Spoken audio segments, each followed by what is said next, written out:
The big question is when it's hit and we have a major crisis, are we going to blame the right people? And the right people and the right system, the right philosophy to blame, the correct one, is the Federal Reserve System, because they have created the financial bubble. They create the booms, and the booms demand that there is a bust. Now, they have been pretty shrewd since 1971, because that's when the last linkage to gold was removed. Over those years, you know, on a technical basis, they have managed things relatively well. But you can look at some very bad periods. A lot of people, just because the stock market goes up and it goes down and then goes back up again, the people who lost the money aren't necessarily the one that gained it back again. Right now, the stock market's been up, you know, 30, 40% in the last year, and as they say, recovery is here. But do you think the people who lost the money in the last year or two regained? Do you think the people who lost the money in the NASDAQ bubble crash have regained? No, it's the traders, it's the Wall Street, and the people who get bailed out behind the scenes by the Federal Reserve. This is why it's so important not only to audit and find out what's going on with the Federal Reserve, but eventually to eliminate the Federal Reserve, because it's bound to continue with its problems. And that is the business cycle.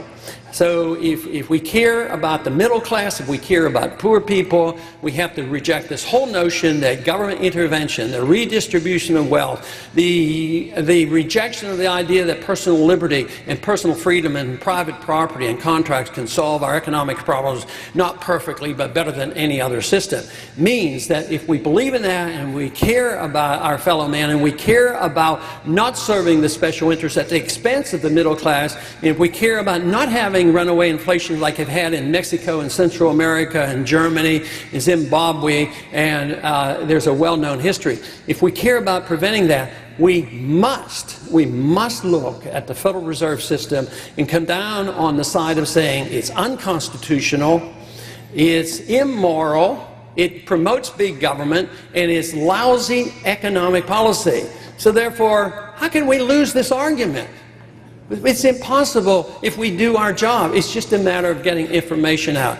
Hopefully, that information necessary to convince the American people will generate a support for ending the Fed, just as we have generated support for at least starting off with auditing the Fed. Thank you very much.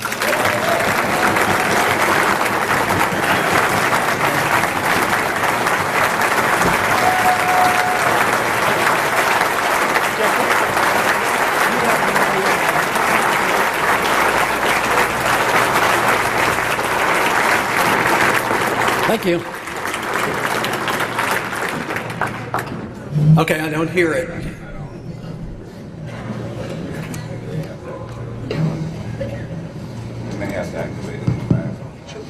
Hello? Oh, good. Hi, Dr. Paul.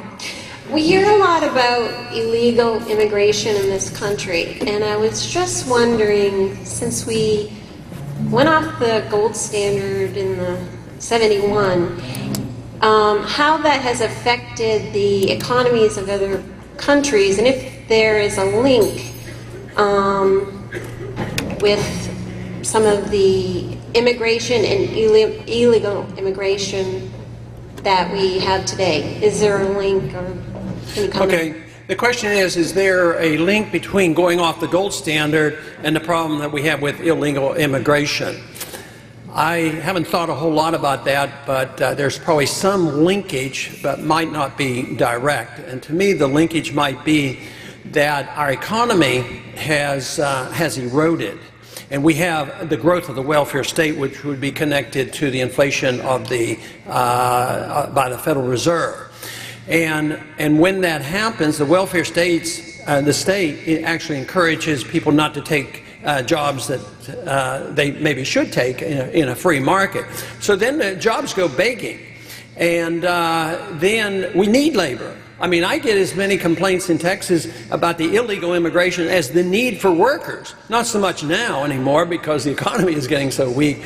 But so it interferes with markets, and the fact that we interfere with our market here means that it does encourage illegal immigration. Also, the welfare state and the inflation of the Federal Reserve permits us for a while to pay the bills of illegal immigrants. It means that we can, for a while, pay for their medical care and their education. And that encourages more to bring families over instead of having a decent working program, because in a free market, in a free market, you would have a demand for labor, and since we don't have a demand for labor, due to the economy right now, it's less of a problem. So indirectly, I believe there is a relationship. Yes, good morning, Congressman. My name is Pat, and I work for an insurance company in Manhattan. I'm a nurse there, and it's a Medicaid, Medicare insurance company.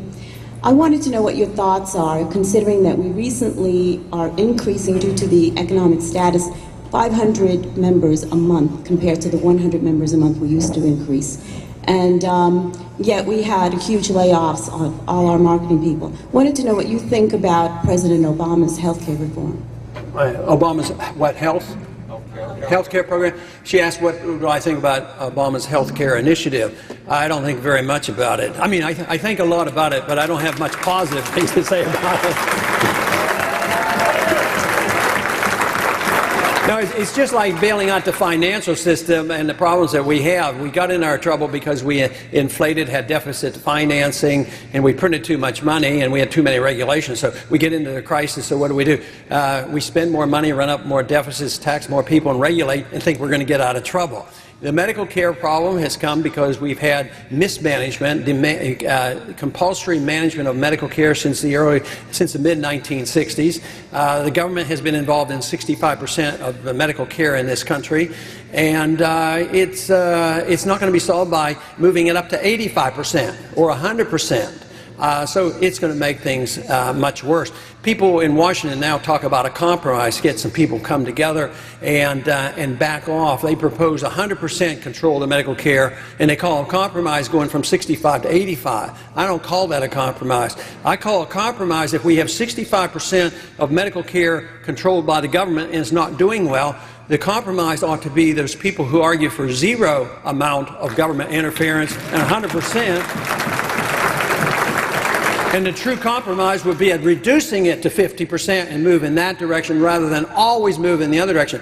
But they claim that if you're willing to compromise, you're a much more decent person than if you hold values in a rigid manner.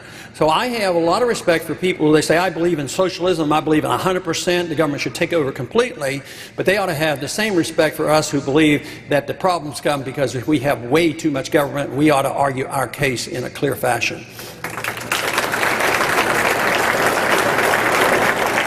Dr. Paul, thank you for coming to Valley Forge, and thank you for the Revolution book, and of course thank you for writing the Fed. You write in the book a lot about Ayn Rand, or you mention her a lot. Can you tell me a lot how she influenced you and the books of hers that made a difference in your life? Ayn Rand. Ayn Rand. Ask me how Ayn Rand has influenced me. So many, and more so even today because of the crisis, the sale of Atlas Shrugged is actually going back up again, but it's been a book that's been read by literally millions of people. Yes, she's had some influence, and I mentioned it about the Objectivist letter and Greenspan's article in there back in the 60s. So I read all of Ayn Rand's novels. I read those as I was finishing medical school. That would have been in the early 60s. And then when she started her Objectivist newsletter, I subscribed to that and read it. She had an influence, but I do not call myself an objectivist. I think the most important thing she did for me was to make me think through clearly exactly what I believed in, picking and choosing, deciding, because she's if you happen to be an individual that has a faith and that believes in a creator, she in many ways, I think, mocks that position, and yet she's so great on praising people who stand on principle and heroic individuals and their characters in her book. So in one hand, this is very, very good, and she talks about the gold standard, and economic policies are just great. But she made me think things through and be more certain about my beliefs, and I think came out you know, with a clearer understanding. But as so many libertarians and conservatives who like and enjoy and still read Ayn Rand don't endorse, you know, all her philosophy, and yet she's had a great deal of influence in this century. There is no doubt about it. Good morning, Dr. Paul. My question is inspired by parking meters. The city of Philadelphia has just installed parking meters that take credit cards.